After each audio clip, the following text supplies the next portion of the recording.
guys, it's time for Turn Back the Clock, where I review another old action figure for all you guys out there, and hopefully bring a couple of memories back, and hopefully you'll go out and look for some of these older toys, and maybe not the one I review, but something that you remember having around the same time, and go ahead and give these guys good homes, you know.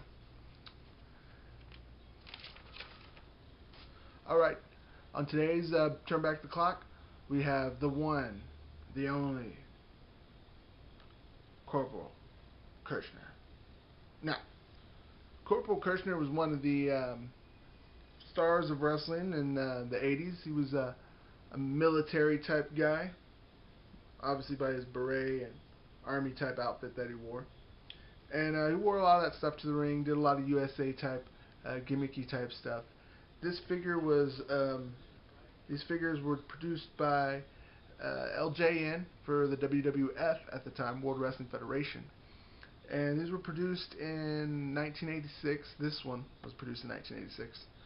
And they're like a hard, rubbery type of figure. They're not really, there's no articulation on any of these things.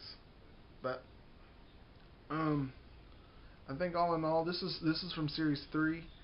There was probably about 5 or 6, if you count the re-releases of LJN figures. These guys were very popular. These are a lot of the figures that people think of when they think of wrestling action figures, still to this day. A lot of older people had a lot of these growing up in the 80s and around that, because the first series came out in 84, 85. Around the same time as the first WrestleMania, and I have to say they're pretty popular because everybody has them, and a lot of older people had them, or had these once, and a lot of people still collect these to this day.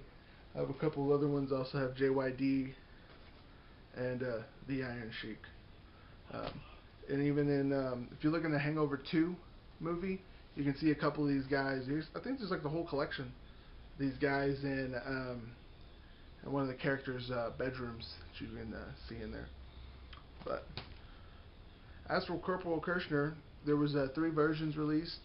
There was a clean-shaven version, the one with the full beard, and one with a little stubble. This is the one with the little stubble, because if you look at the mold on him, you can see the little stubblies on him. So hopefully that's good enough.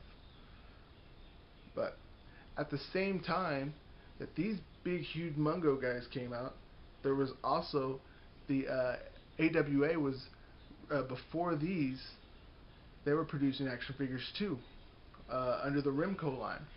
And those were actually the first mass-produced wrestling action figures. These were really the second. And the other action figures were a little bit cooler. They had more articulation, and because they actually did move. They weren't this big, and I have something that looks kind of like it. The Remco figures look like this.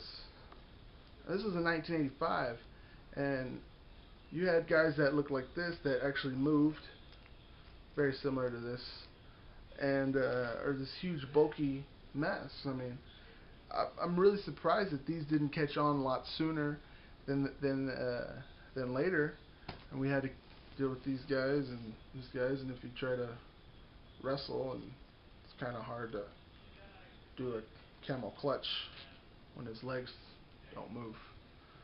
For JYD to do well, I guess he can do his special move, but that's about it.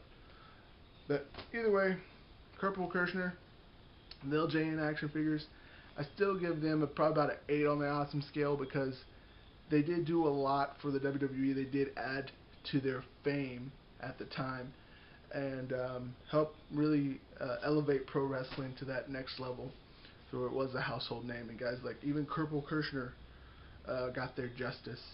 And this is a cool action figure because even my dad likes this action figure. Me gusta este monito. Alright, thanks for watching. Bye.